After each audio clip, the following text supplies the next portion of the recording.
Hello મિત્રો, જય શ્રી કૃષ્ણ. આપ સૌનું સ્વાગત કરું છું મારા ચેનલની અંદર. ખાસ શાંતિથી વિડીયો જોજો, કારણ કે કેનેડાની અંદર ઇમિગ્રેશને બહુ મોટા બદલાવ કર્યા છે. અમુક કોર્સિસની અંદરથી વર્ક પરમિટ, જે પોસ્ટ સ્ટડી વર્ક પરમિટ હોય છે, PSW આપણે કહીએ છીએ, એ રિમૂવ કરી દેવામાં આવી છે. એટલે કે પોસ્ટ સ્ટડી વર્ક પરમિટ હવેથી વિદ્યાર્થીઓને નહીં મળે. કયા કોર્સમાં નહીં મળે એ ખાસ જોજો. એટલે આનાથી બે વ્યક્તિઓ છે, એક તો જે લોકો ઓલરેડી સ્ટડી કરી રહ્યા છે એમના માટે બી અપડેટ જોવી જોઈએ, જે લોકો કેનેડામાં છે એને બી જોવી જોઈએ, અને જે લોકો ઓલરેડી ભારતમાંથી પ્લાનિંગ કરી રહ્યા છે આ લોકોએ બી આ અપડેટ ખાસ જોવી જોઈએ. કારણ કે જો હવેથી આ કોર્સિસ, જેમાં કેનેડિયન ગવર્મેન્ટે ઓલરેડી લિસ્ટ ડિક્લેર કરી દીધું છે, આ કોર્સને તમે ઓલરેડી આવા કોઈ કોર્સિસ લઈને ગયા તો તમને બી પોસ્ટ સ્ટડી વર્ક પરમિટ ના મળે એવું બની શકે. અને એ પોસ્ટ સ્ટડી વર્ક પરમિટ જો નહીં મળે તો ભણીને પાછા આવવાનો વારો પણ આવી શકે. ખાસ જોજો. આની સાથે સાથે તે નવા કોડ બી એડ કર્યા છે. કયા કોડ એડ થયા છે અને કયા કોડ રિમૂવ થયા છે, એટલે કે કયા એજ્યુકેશન કોર્સિસને એડ કરવામાં આવ્યા છે અને કયા રિમૂવ કરવામાં આવ્યા છે, કયા સેક્ટરમાં, આ ત્રણેય વસ્તુઓ ખાસ શાંતિથી જોજો, નકર તમે બી પસ્તાવાનો વારો આવી શકે છે. ડિટેલની અંદર હું તમને આગળ વાત કરું ટોપિક પર એ પહેલાં ચેનલ પર નવા છો સબસ્ક્રાઈબ કરી દેજો અને નોટિફિકેશન ઓન રાખજો. અને કંઈ બી સવાલો વધે તો કોમેન્ટ કરતા રહેજો, અમે સોલ્યુશન આપવાની કોશિશ કરતા રહીશું. આની અંદર ખાસ હવે તમારે એક વસ્તુ એ જોવાની છે કે 178 જે 920 કોર્સિસનું લિસ્ટ ઓલરેડી કેનેડા ઇમિગ્રેશને નવેમ્બર 24માં આપ્યું હતું. ત્યારબાદ આ પહેલો એવો મોટો બદલાવ છે કે 178 કોર્સિસ રિમૂવ કરી દેવામાં આવ્યા છે. કારણ કે કેનેડાના જે લેબર માર્કેટ છે એમાં આની શોર્ટેજ નથી દેખાતી, અથવા તો એની ડિમાન્ડ ના દેખાતી હોય, એને કારણે આ 178 કોર્સિસ જે છે એને એમાંથી રિમૂવ કરવામાં આવ્યા છે. એટલે જો તમે બી આ કોર્સ લેશો તો પછતાવાનો વારો આવી શકે છે. અને 119 કોર્સો જે છે એ નવા એડ કરવામાં આવ્યા છે. એટલે એ કોર્સ માટે જો કોઈ પ્રાયોરિટી ના રાખી હોય તો એ તમે તમારે લિસ્ટમાં એને ધ્યાનમાં લઈ શકો છો. આપણે દરેકની ડિટેલમાં ચર્ચા કરીએ. સૌથી પહેલું જે આને ઇફેક્ટ થયા છે આ સેક્ટરોની હું તમને વાત કરું: હેલ્થ કેર અને સોશિયલ સર્વિસીસ, એજ્યુકેશન અને ટ્રેડ્સ. આ બધા પ્રકારના જે સેક્ટર્સ છે આ બધા ઇફેક્ટેડ આની અંદર થઈ રહ્યા છે. હવે તો કે પહેલું એગ્રીકલ્ચર ને એગ્રી ફૂડ પ્રોગ્રામ્સની અંદર કયા પ્રોગ્રામ નીકળી ગયા છે, એટલે કે ઇનએલિજિબલ થઈ ગયા છે, તો ખાસ જોજો. જેની અંદર એગ્રીકલ્ચર જનરલ પ્રોગ્રામનો CIP કોડ સાથે તમને કહી રહ્યો છું 01.0000, agriculture business and management and general 01.0101. આ CIP કોડ છે, NOC કોડ્સ નથી, એટલે શાંતિથી પ્રોપર નોટ ડાઉન કરજો. ફાર્મ અને farm branch management 0.0104, agriculture power machinery operation 01.0204, crop production 01.0304. Agriculture ને એગ્રી ફૂડ સેક્ટરમાંથી આ જે CIP કોર્સિસ છે આને રિમૂવ કરવામાં આવ્યા છે. આની અંદર પોસ્ટ ગ્રેજ્યુએશન વર્ક પરમિટ હવે ના મળે, ભવિષ્યની અંદર નહીં મળે. એટલા માટે થઈને આ કોર્સનું લિસ્ટ ડિક્લેર કર્યું છે કેનેડા ગવર્મેન્ટે. ખાસ નોટ કરજો ને આવા કોઈ કોર્સિસની અંદર તમે બી ફસાતા બચજો. બીજી વસ્તુ, એગ્રીકલ્ચર ને એગ્રી ફૂડવાળા માટે ખરાબ સમાચાર એટલે કહી શકાય કે આની અંદર નવો કોઈ કોર્સ, જે 119 કોર્સ એડ થયા એમાંથી એગ્રીકલ્ચરનો કોઈ કોર્સ એડ નથી કર્યો. હવે એજ્યુકેશનના કયા પ્રોગ્રામો હટી ગયા છે અને કયા પ્રોગ્રામ નવા એડ થયા છે એ તમે નોટ ડાઉન કરો. નવા પ્રોગ્રામ પહેલાં જે એડ થયા છે એ નોટ ડાઉન કરો: French language arts teacher education 13.1325, એટલે કે 13.1325 CIP કોડ છે એનો. Biology teacher education 13.1322, computer teacher education 13.1321, chemistry teacher education 13.1323. આ CIP કોડ છે. Drama and dance teacher education 13.1324. આ પ્રકારના જે કોર્સિસ છે એજ્યુકેશન કેટેગરી અંડરમાં એડ થયા છે નવા, એટલે આ કોર્સિસ તમે પ્રાયોરિટી હવે રાખી શકો છો. એગ્રી ફૂડવાળા માટે જેમ, અથવા એગ્રીકલ્ચરવાળા માટે જેમ ખરાબ વાત હતી, એવી રીતના એજ્યુકેશન સેક્ટર માટે એક સારી વાત એ છે કે અલ્ટિમેટલી કોઈ બી આની અંદરથી કોર્સ રિમૂવ કરવામાં આવ્યો નથી.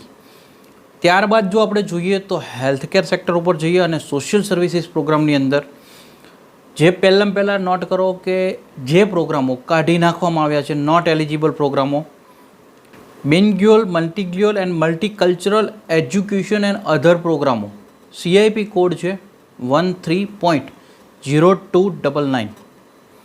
Multicultural education 13.0202, juniors education 13.0203, college student counselling and personal services 13.1102, student counselling and personal services and others 13.1199. Healthcare અને સોશિયલ સર્વિસ ડિપાર્ટમેન્ટની અંદર જે એડ કરવામાં આવ્યા છે કોર્સ તમે નોટ કરો. Veterinary medicines DVM, CIP code છે 01.8001. Veterinary animal health technology technicians and veterinary assistant 01.8301.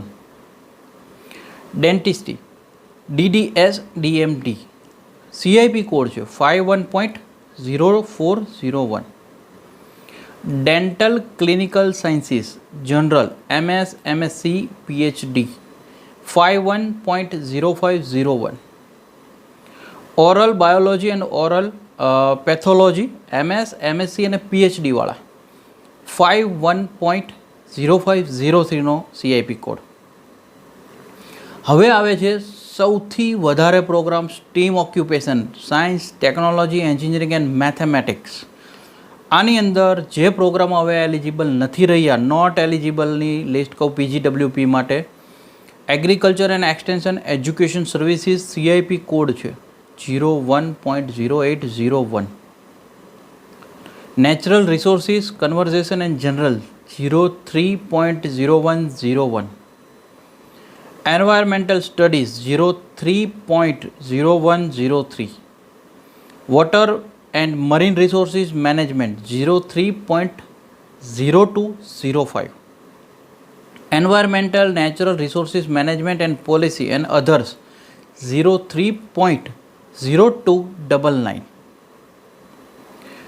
Steam occupation science, engineering, technology, maths. આની અંદર નવા પ્રોગ્રામ એડ થયા જે છે agriculture, BArc, BA, BES, BSc, maths, MA, MS, MSc, DAX, PhD.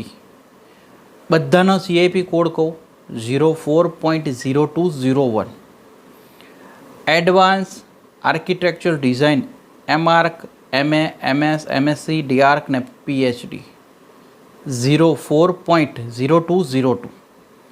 Landscape architectures BS, BSc, BSLA, BLA, MSLA, MLA and PhD 04.0601 CIP code. હવે આપણે આગળ જઈએ છીએ ટ્રેડ પ્રોગ્રામ્સની અંદર. ટ્રેડ પ્રોગ્રામ્સની અંદર જે કોડો રિમૂવ કરી દેવામાં આવ્યા છે સોલર એનર્જી ટેકનોલોજી છે અને ટેકનિશિયન્સ. CIP કોડ હું તમને કહું 15.1703. Electrical and power transmission installation installer અને general 46.0301. Building property maintenance 46.0401. Building home construction inspection and inspector 46.0403. Drywall installation drywaller 46.0404. આની સાથે જ જે પ્રોગ્રામ હવે એલિજિબલ થયા છે એ પ્રોગ્રામ ખાસ નોટ કરો. થોડા પ્રોગ્રામો વધારે છે કારણ કે 178 રિમૂવ થયા છે, 119 પ્રોગ્રામ એડ થયા છે, એટલે વિડીયો થોડો લાંબો થઈ જશે, પરંતુ તમારા માટે બહુ કામની ઇન્ફોર્મેશન છે એટલે શેર કરી રહ્યા છીએ. Construction management general 52.2001. Construction project management 52.2002. Driver professional and instructor 49.0304. Cabinet making and millwork 48.0703 CIP code છે. કોમ્પ્યુટર ન્યુમેરિકલ કંટ્રોલ CNC જે કહેવાય છે machinist and technologist, CNC machinist 48.0510. Transport ઓક્યુપેશન્સની અંદરથી રિમૂવ થયેલા કોર્સ કહું, public transportation and infrastructure planning and study છે 44.0403. Airframe mechanics and aircraft maintenance technology and technicians 47.0607. Engine machinist 47.0615. Marine and maintenance filter and ship repairs 47.0616. High performance and custom engine technicians and mechanic 47.0617. કોઈ બી post ગ્રેજ્યુએશનની અંદર કોઈ બી add નથી કરવામાં આવ્યો transport પ્રોગ્રામની અંદર, એટલે નવો કોઈ કોર્સ એડ કરવામાં આવ્યો નથી, એટલે આની બી ડિમાન્ડ ઓછી હોઈ શકે, એને કારણે આ રિમૂવ કર્યા છે, પરંતુ નવા એડ નથી કરવામાં આવ્યા. આ સાથે જ તે આ દરેક પ્રકારના જે પ્રોગ્રામ્સ છે, આ પ્રોગ્રામમાં તમારે એક વસ્તુ એ બી નોટ કરવાની છે કે દરેક પ્રોગ્રામની અંદર કયા એડ થયા છે, કયા રિમૂવ થયા છે. આ બે વસ્તુ ખાસ ધ્યાનથી કરજો અને ત્યારબાદ તે ફ્યુચરના કોઈ કોર્સ લેવાના હોય તો પ્લાન કરજો, કારણ કે IRCC દ્વારા અત્યારે બ્રેકિંગ ન્યૂઝ આવી રહી છે, તમને બી સોશિયલ મીડિયામાં અથવા ક્યાંયથી બી જાણવા મળતી હશે. અમે અમારી કોશિશ કરતા રહીએ છીએ. હજી બાકીની જે અધૂરો અહેવાલ છે, અહીંયા આગળ સમયની લિમિટ હોવાને કારણે મારી બીજી ચેનલની લિંક ઉપર રિફ્લેક્ટ થઈ રહી છે, એના પર બાકીનો પાર્ટ હું રિલીઝ કરવા જઈ રહ્યા છીએ અમે લોકો, તો તમે ત્યાં જઈને બાકીનો પાર્ટ આની અંદર જોઈ શકો છો. બાકી કોઈ ક્વેશ્ચન્સ હોય તો કોમેન્ટ કરતા રહેજો, અને બાકી ત્યાં આગળ તમે કનેક્ટ કરો તો તમને ત્યાંથી વધારે જાણવા મળશે. Thank you so much. જય હિન્દ, જય ભારત.